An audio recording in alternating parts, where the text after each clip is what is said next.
Welcome to the Three Martini Lunch. Grab a stool next to Greg Columbus of Radio America and Jim Garrity of National Review. Three martinis coming up. Hey, really glad you're with us for the Thursday edition of the Three Martini Lunch. We've got good, bad, and crazy martinis awaiting you today, so grab your stool and get comfortable. But for the next minute or so, Jim, for those who are longtime listeners to the podcast, you know that Jim is a Jets fan. I am a Bears fan, and it seems like one of us is looking for a new head coach just about every year. This time it's the Bears' turn. A lot of excitement about Ryan Poles being the new GM. That was announced a couple days ago. And then just this morning, Jim, we find out that Matt Eberflus, the defensive coordinator for the Colts, whose name I couldn't pronounce until literally about 2 minutes ago because I looked it up. I assumed it was Eberflus. It's not. It's Eberflus.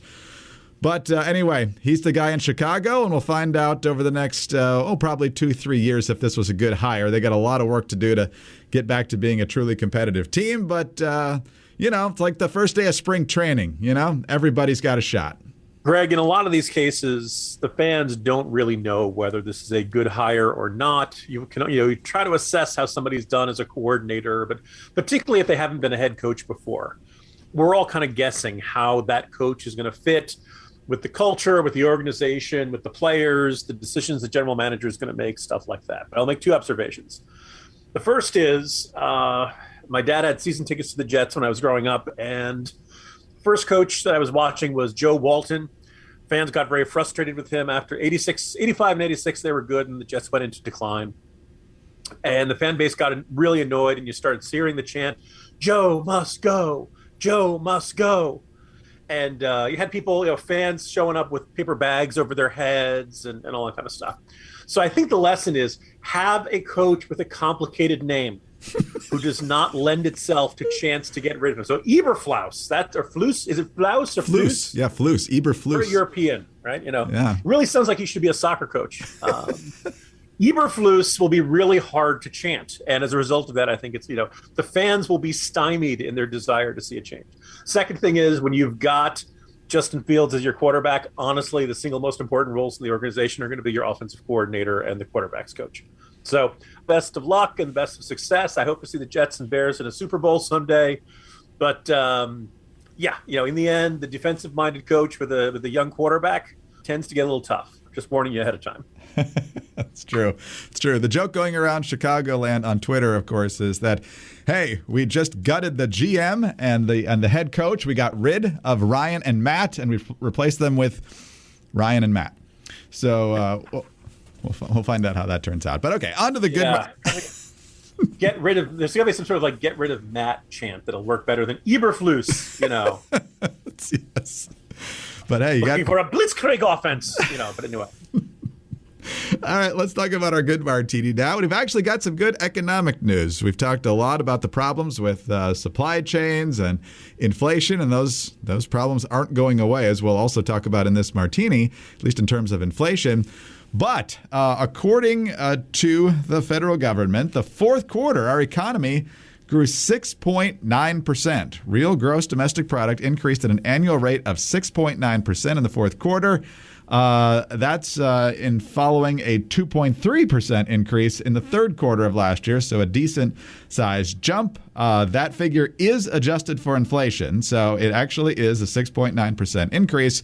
But as others have noticed, this could get a little more complicated now, because it's looking like the Fed is more and more open to increasing interest rates, which, you got to pay the interest on a $30 trillion debt, is going to take up a bigger piece of the budget. But Jerome Powell says there's quite a bit of room to raise interest rates without threatening the labor market. So, Jim, hopefully this is the sign that, folks clearly shopped well heading into Christmas. We'll see if that continues in the quarters to come. But right now with this economy, we'll take any good news we can get.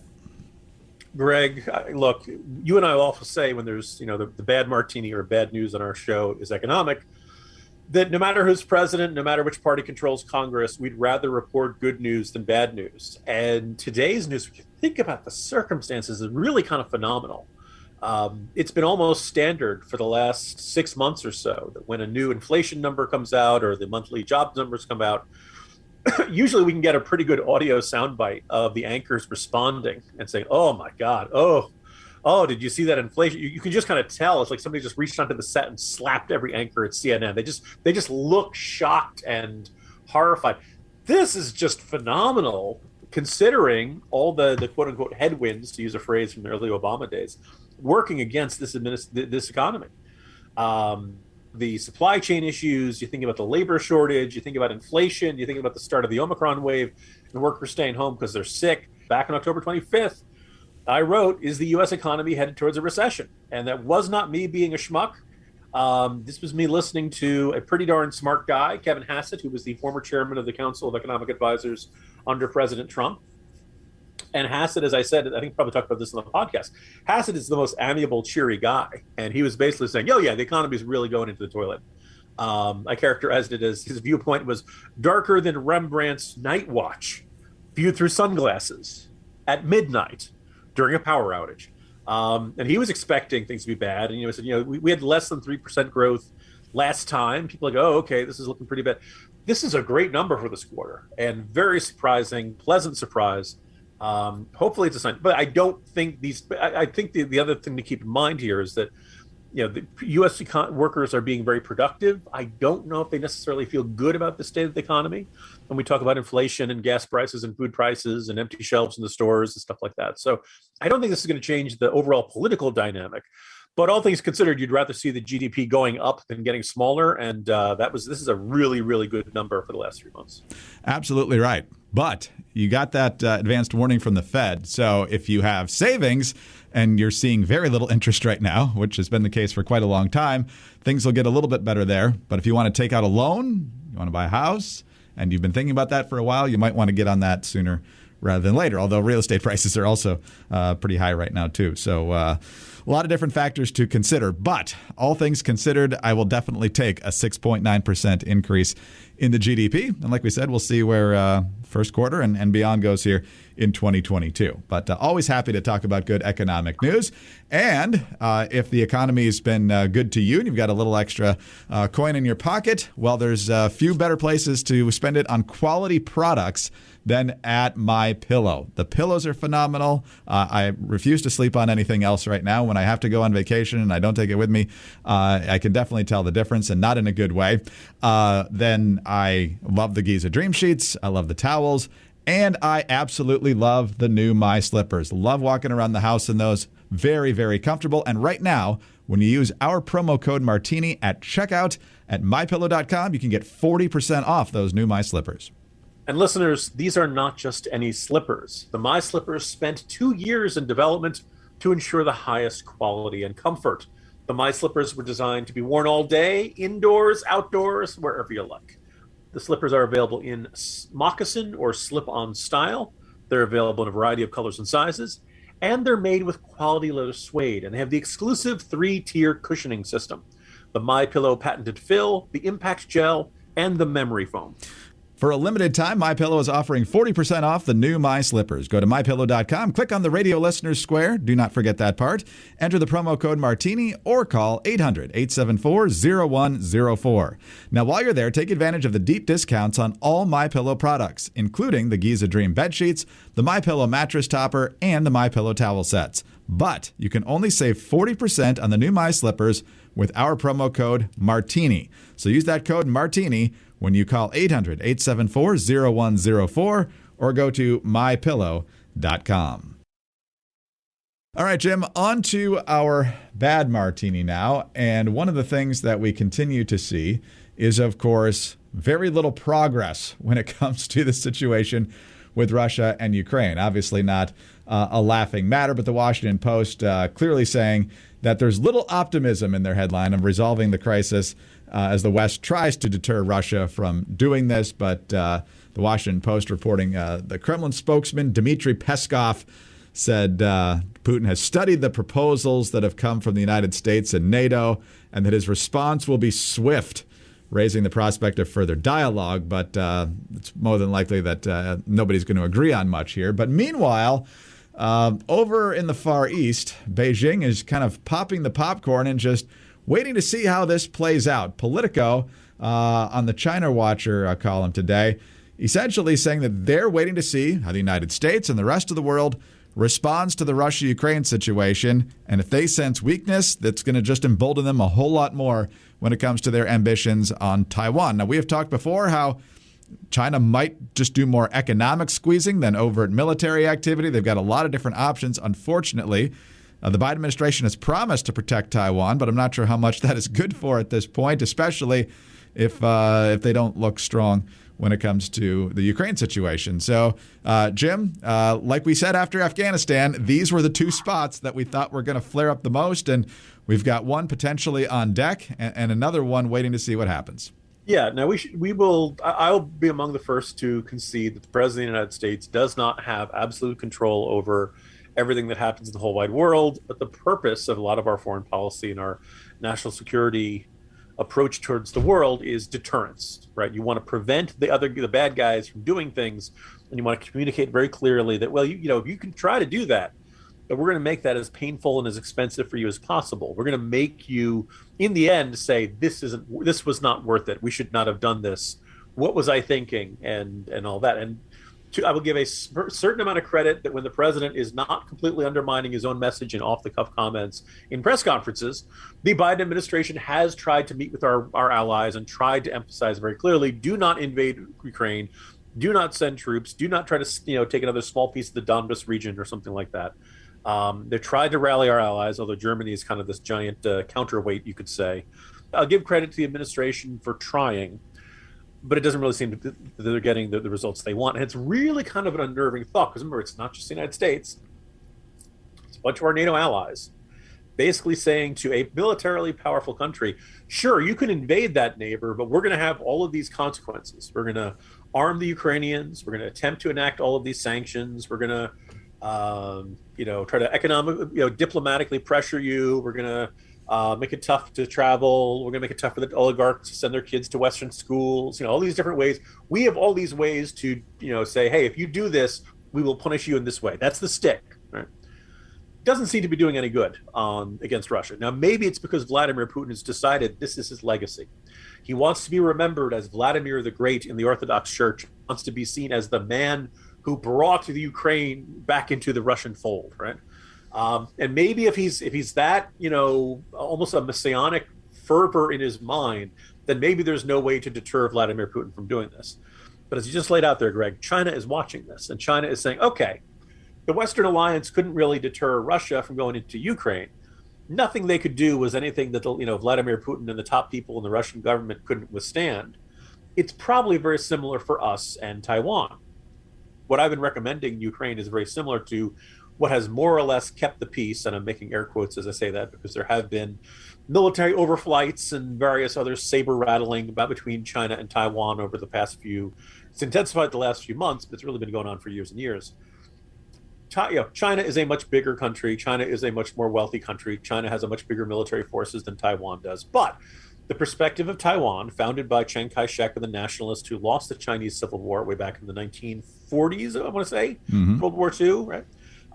Is that they're like, well, you could conquer us, but it would be a bloodbath. We would inflict such enormous losses on you that by the end of it, yeah, you would have defeated us, but it would be a Pyrrhic victory. We basically have the charred out husk of a bomb-shelled island, and if any of us are still alive, we're still going to be taking shots at you as you try to occupy us. That's kind of the approach Ukraine has to take right now. It's got to be, look, our military is probably not going to beat you one-on-one, although we are fighting a defensive war. You guys are on offense. Defenders have a little bit of a tactical advantage there. But yeah, you'll probably overrun us. But in the end, you're going to end up costing you so much that you're going to say, why did I do this? This wasn't worthwhile. If we can't deter Putin on Ukraine, I don't think the outlook is good for deterring China and Taiwan. The question, up until now, the Chinese government has looked at Taiwan and said, we want it back. But, military conquest would cost us too much in blood and treasure. I don't know if Xi Jinping sees it the same way anymore. I don't know if his thinking is changing on this. I don't know whether the Chinese, believing that they are ready to emerge as not just one of the world's two superpowers, but perhaps surpassing us. Their mentality may well be, it is time to bring Taiwan back into the fold. It is time to show the world we can dictate terms. So I hope it doesn't come to that. But I do believe that this, Beijing is watching what's happening between Russia, Ukraine, and NATO very closely. And if Russia gets a piece of Ukraine, maybe large swaths of Ukraine through military conquest, I think that makes war over Taiwan much more likely. Obviously, major concerns in both situations. Geographically, along the line of kind of a wall of our NATO allies there, a lot of reasons to be concerned about Ukraine, in addition to, freedom and the free people of Ukraine itself. Over in Taiwan, perhaps geopolitically even more significant, Jim, not only trying to protect the free people there, but economically, I would argue, obviously, that Taiwan is a more significant trading partner.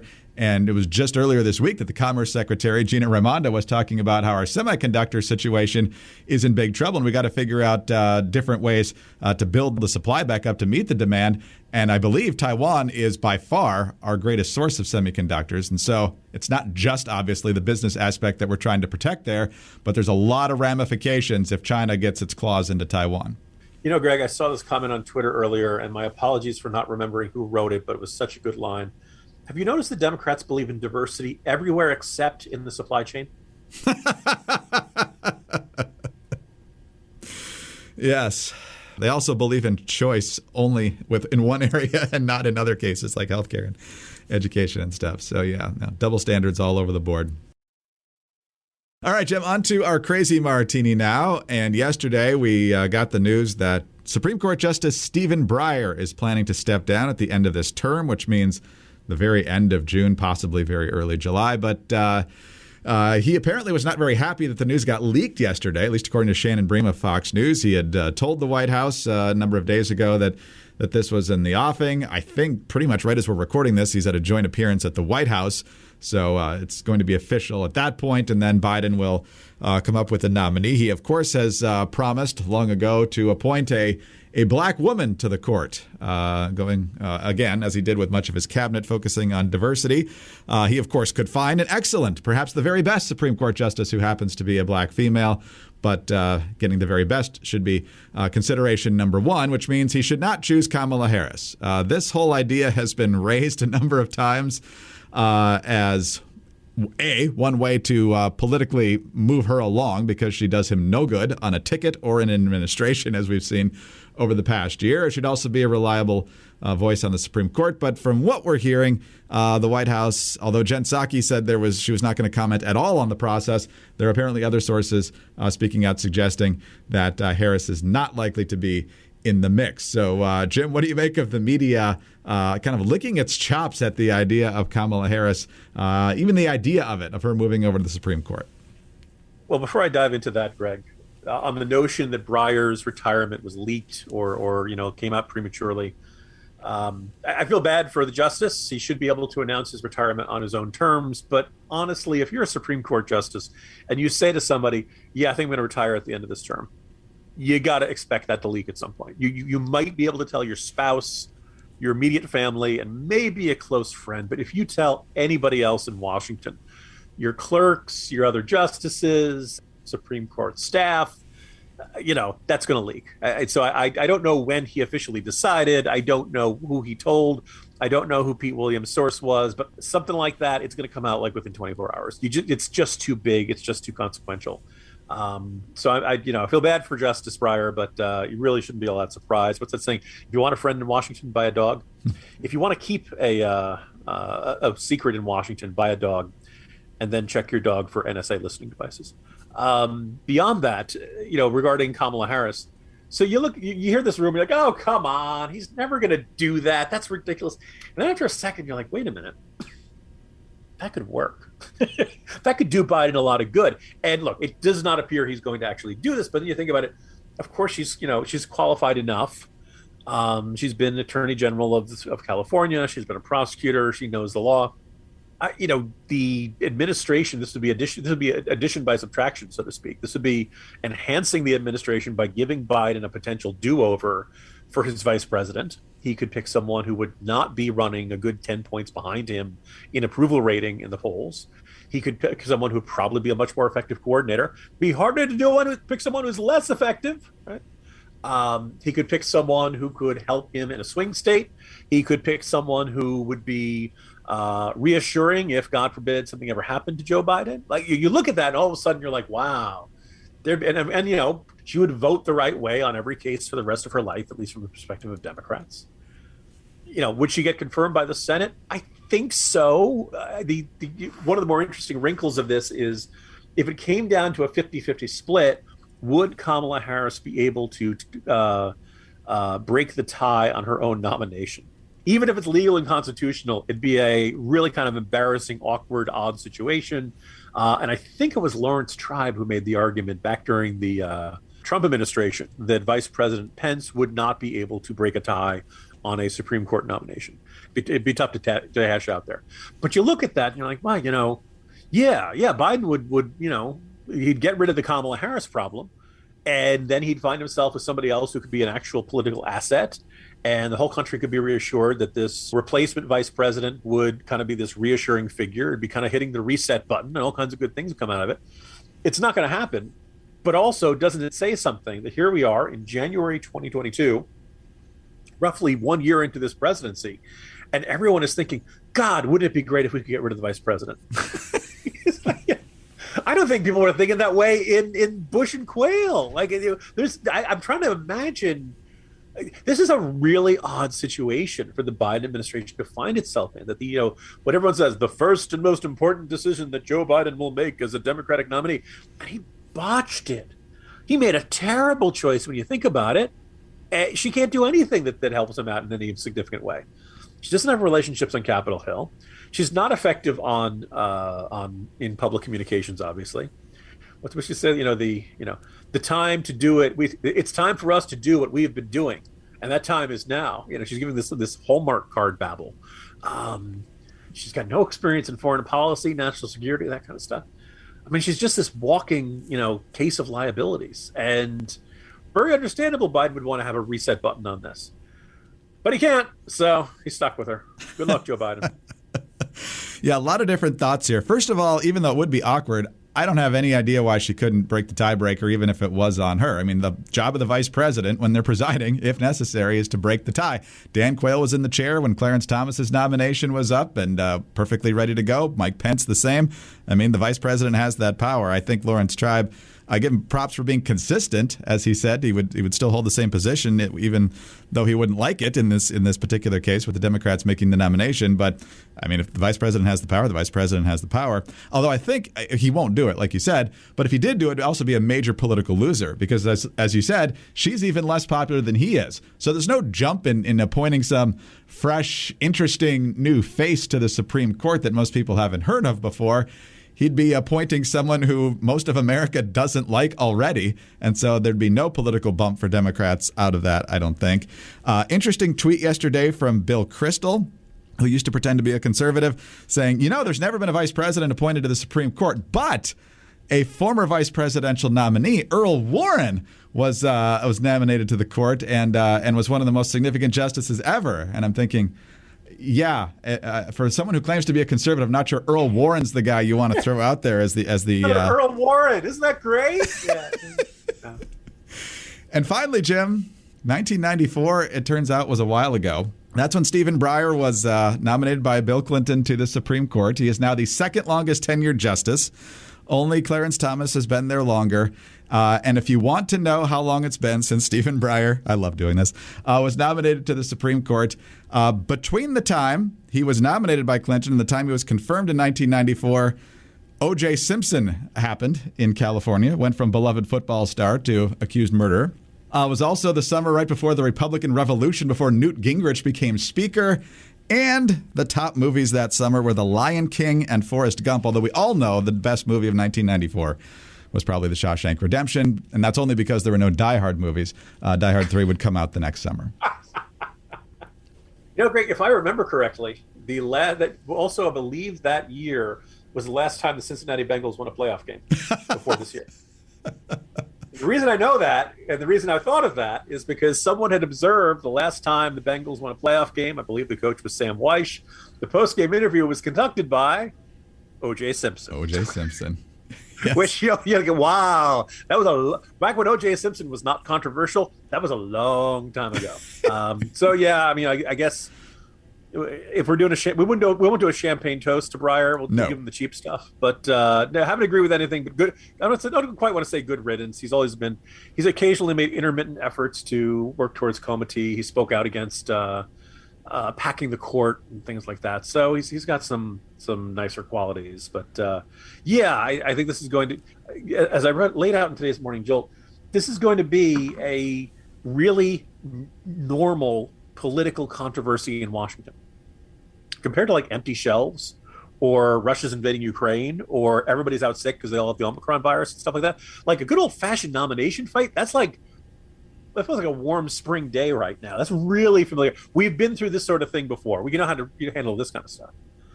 Well, we'll see who he picks. As far as Breyer goes, yeah, I would argue that he has good respect for the institution. We certainly disagreed with him on most cases. Sometimes he would show up on the right side, and I'm quite confident whoever Biden picks will be worse than him. So low bar to clear, but yes.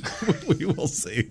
Anyway, on that note, Jim, have a great day. We'll do it again tomorrow. See you tomorrow, Greg. Jim Garrity, National Review. I'm Greg Corombos of Radio America. Thanks so much for being with us today. Do subscribe to the podcast if you don't already. Tell your friends about us as well.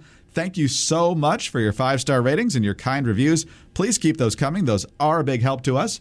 Get us on your home devices. All you have to say is play 3 Martini Lunch Podcast.